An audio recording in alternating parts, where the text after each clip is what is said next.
You guys, I braved the snow and the ice today to go get coffee because coffee is life. If McDonald's would like to sponsor me, hit me up. It's all good.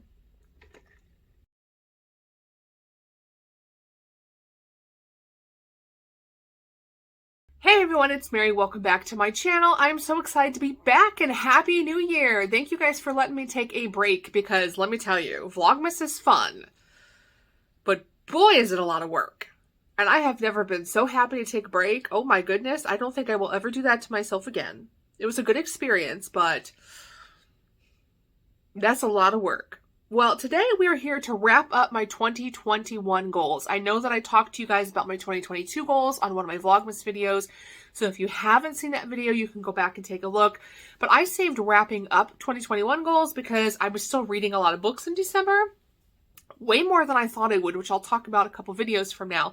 But I ended up reading a lot more books than I thought I would, so I decided to save my big wrap up for the year for the beginning of 2022 so that you guys had a more accurate picture of what I actually read for the month. But before I get into wrapping up my goals into statistics, I wanted to take some time to thank some people. I'm not going to name you by name because some people would preferred not to be named, but I got sent several gifts off of my Amazon wish list. So I wanted to show you guys what I got and just do a thank you via my channel. But I know I always keep my Amazon wish list linked in my channel below. So thank you to those of you who sent me a Christmas gift. I'm so appreciative. I wasn't expecting anything. And so I was so excited to get gifts in the mail today. First of all, one of my friends that I've known since high school, again, I'm not going to name people, but sent me my Jean Shepherd book I wanted. You know how I did the video about the ode to my hometown or whatever? She bought me my Jean Shepherd book. I'm probably gonna have to flip this. So if you're seeing, you're like, why is it on the other side?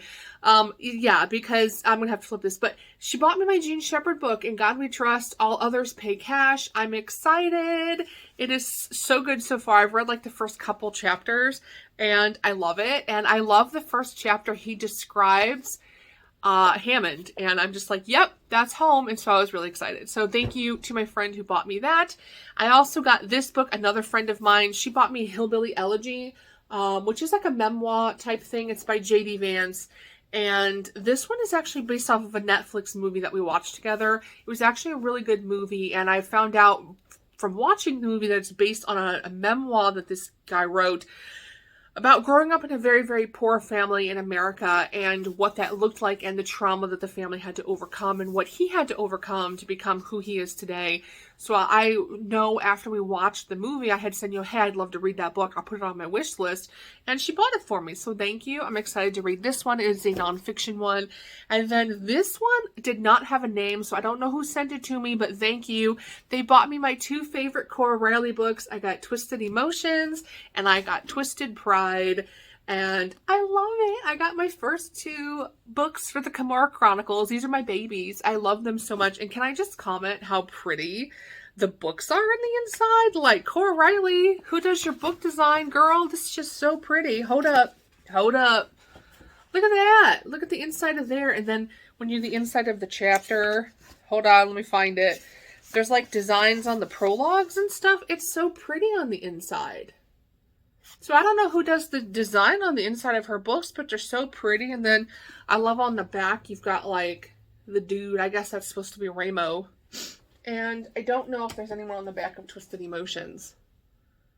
Yeah, sort of. There's sort of like a shadowy figure on the back. But anyways, these are so pretty. Like, I don't know how she designs these because they're so pretty. But anyway, yay. I got my first two books. And these are my two favorites out of the Camorra Chronicles. I need to get all the rest, but yay, and thank you. I don't know who sent them to me. There was no name. So thank you to whoever you are for sending me my books. Okay, that's not why you're here. Let's carry on to my 2021 goals wrap up. So, very first goal, well, this is the very first one. I'm leaving my very first one, which was to read 100 books for the end of the video so I can go into stats with you guys. But technically my second goal, but the first one I'm going to talk about today is to post to my YouTube channel 3 times per week. I talked about this a little bit on my mid-year goal, which I will also link here. I did like a mid-year check-in, and I definitely did not do that this year. It was kind of a chaotic year. I took a couple long extended breaks from YouTube. Part of that was when I was moving into the new house, and then part of it was I got super burnt out like during summertime and took a break. So I didn't post 3 times a week. I did 2 times per week. I would like to try to post 3 times per week in 2022, but I'm not going to promise that. I'm going to say that I will at minimum do 2 videos. I would like to do 3, but it may not be consistently 3. It just depends. Some days are busier than others. I can definitely get that content out. I mean, I did Vlogmas, so I mean, it is possible. It's just a lot of work. To do a well thought out, well presented video is a lot of work. That's why I think of people like, I don't know, I mention them all the time, but like the big booktubers, like Jess from Peace Love Books, and Jen from the Book Refuge, and Crystal from Crystal's Bookish Life. And I think about all these people and I'm like, you guys are doing multiple videos per week. You guys are doing like, a couple of them are doing channel memberships where people get like extra videos and early access to videos. And I'm like, how in the world do you keep up with that many videos in a week? That's a lot of work. So like, props to you. Props to you. I'm going to promise 2 videos a week. I definitely did not do 3. We'll see if I can do more. I don't know. The next goal that I had, create a community on my YouTube channel. And I talked about creating a community via Discord. I already talked about this in my mid-year check-in. I don't like Discord. I just don't. Sorry. I feel bad. I don't like it. I tried. I just don't care for it. To me, it's like I've got Instagram and Facebook groups and everything else. So I really need a Discord too. I didn't care for it, so I did not stick with it. And I definitely did not do a very good job of communicating and creating a community on my channel. I have a really bad habit of not commenting on people's videos, but I have tried in the last couple of weeks to change that. So some of you may notice that if I follow you anyway, that a couple times a week, all of a sudden you'll just, a bunch of comments from Mary, you'll be like, I did that video 2 weeks ago. She's commenting today. That's because I am purposely putting you in a you need to comment playlist. And then I go back a couple times a week and I go back and I comment because I watch your videos. If I'm subscribed to your channel, I watch every single one of your videos. I love you guys. I watch them all and I religiously put them on while I'm working. I'll put them on while I'm cleaning the house, but I never remember to go back and comment. And I hate that because I love you guys and I want you to know I'm watching. So I'm going to be better this year about putting you in my comment later video or watch later or whatever I want to put it on so that I know to go back and talk to you guys. And I hope I'm also going to get better about like, I don't get a whole lot of comments on my channel, but if I get a comment, making sure I respond to you because sometimes I'm slow in responding.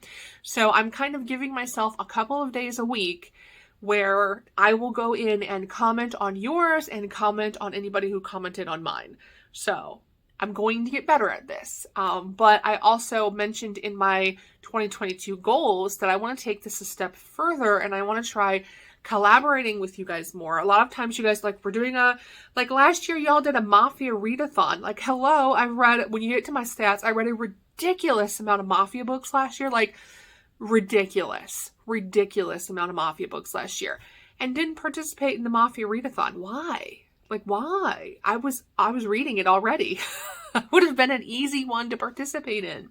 And I did not do it. So I would like to collaborate more with you guys and be better about being a part of the community of BookTube, right? That's the whole reason we started this, is because we want to be a community and have friends who love books as much as we do. So I need to improve on that, and I will. The next goal I had was to support indie authors. I kind of did that, but kind of not. So most of the authors I read last year were indie authors. I mean, even the ones I talk about all the time, like Cora Riley, she is considered an indie author.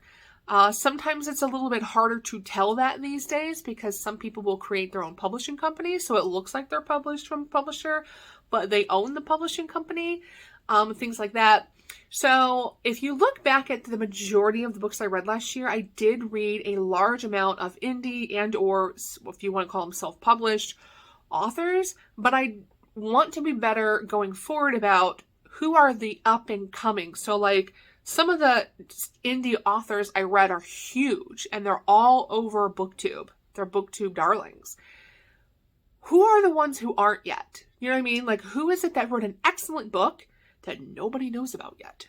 And can I, or very few people know about, and can I somehow read that book and review that book and push that author forward in BookTube so that more people see their works. Because sometimes it's really easy for a really good book and a really good author to get lost in the shuffle of BookTube because we kind of have people we love all the time. Like I have autobuys. Cora Riley's an autobuy for me. You know, Serena Eckroyd's an autobuy for me. These authors just are. But what about the ones who aren't yet? And can I do something to push them forward? So we'll see. But so yes, I did that goal, but not to the extent that I wanted to do that goal. And my last goal was to read 100 books. And you guys, this is where I'm going to get into statistics for you.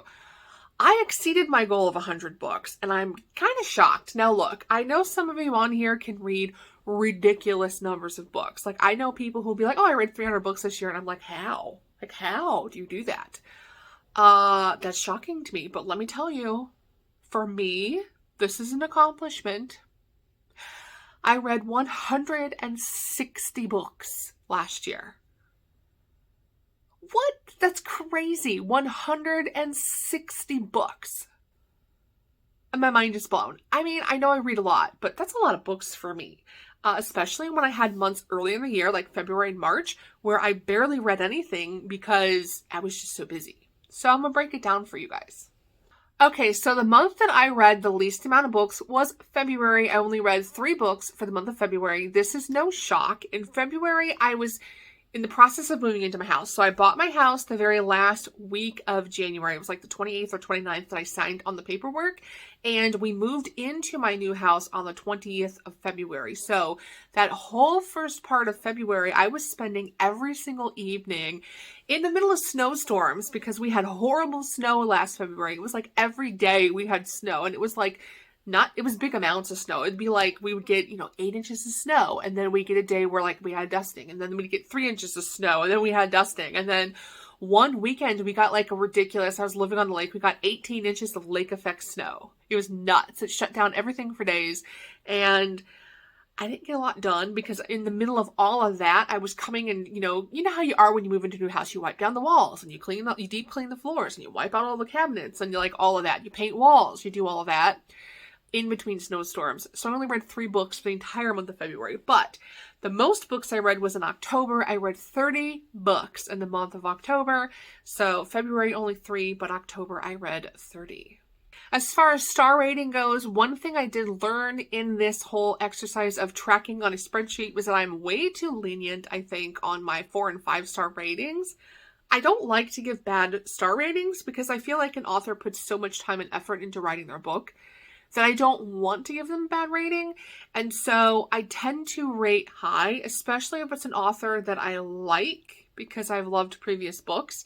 So I actually gave a ridiculous amount of 4 and 5 stars. If you look at all of my 160 books, how many of them had 4 stars and above? Let's take a look. So 4 stars and above for me ended up being 109 of the 160 books. So I don't give a lot of bad ratings to people. I only gave 4 books a 1-star rating. I gave about 7 books a 2-star, 2 to 2.5, and then I gave the rest of that 3s, and then everything else was 4 and above. I also have a category on here that's called favorite books. This would be similar to like Jen from the Book Refuge when she says 6-star books. This would be like kind of my version of a 6-star books. I just call them Fave. And I had 16 books that I called my Fave books of the year. And I talked about those in a video when I was doing Vlogmas. So I think I'm a little bit lenient on my star ratings because I'm not super picky, right? If I liked the characters, I liked the plot, I couldn't put the book down, and I felt like the story was super engaging, I will probably give you a 5-star read. If I felt all of that, but maybe there was something I didn't care about the book, like maybe I didn't like, there was some kind of trigger that I didn't like, or something of that nature, then I might give it a 4-star, but I'm not a harsh rater. So I don't know, maybe I need to be a little bit more like picky, but I just don't like to give bad ratings to people. So All right, breaking them down into genres and subgenres. So I did overarching genres, and then I broke it into subgenres. So I'm looking over at my computer. So the biggest one I read was contemporary romance, which is really no surprise because most mafia books fall under contemporary romance. I read one Christian fiction, two Christian romances. There's a difference between Christian fiction usually doesn't have a romance plot. Christian romance obviously does. I read 7 historical romances, 1 memoir/autobiography, 1 paranormal romance, 6 sci-fi romances, 2 thrillers, and 2 young adults. So the majority of my books were definitely contemporary romance. I'm kind of surprised because I typically read more historical romance, which is something that I made a goal for 2022. There are some really great historical romances that came out last year, and I was on this giant mafia kick, and I just didn't read them. So I need to be a little bit better about like switching it up. I just read a ton of contemporary. And when I get into the subgenres, you guys are going to have a good laugh because I was kind of like shaking my head at myself. So hold up. Okay, guys, are you ready for a good giggle? I'm holding up my microphone for effect. Take a guess at how many mafia romances I read last year out of 160 books.